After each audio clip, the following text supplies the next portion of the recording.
আপনারা মোবাইলটা লিয়া খুশি তো নানি ভাই সাহেব? ঠিক আছে।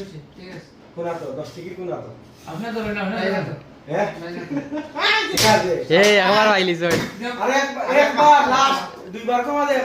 তিনবারের মাঝে দুইবার লাগাইতে আইলি ভাই।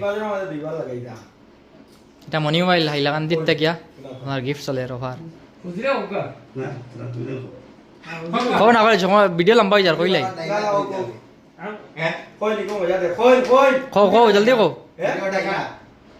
ডাইনাত মিলে ফাইনাল চান্স ঠিক আছে কোনা তো 10 টিকিট কোনা তো একবার আইলি জিতে গেছেন নি? আচ্ছা আপনারা মোবাইলটা লিয়ে আপনারা খুশি তো? ভাল লাগছে তো? বাইদারা কথা মারা সব ভাল লাগছে তো? ঠিক আছে। আর কাস্টমার দিবে আমরা, ঠিক আছে? ও মোবাইল লাগে আপনার একটা গিফট পাইছেন, খুব ভালো। গিফটটা খুলিয়া দেখেন ভাল লাগছে নি? বললেন না?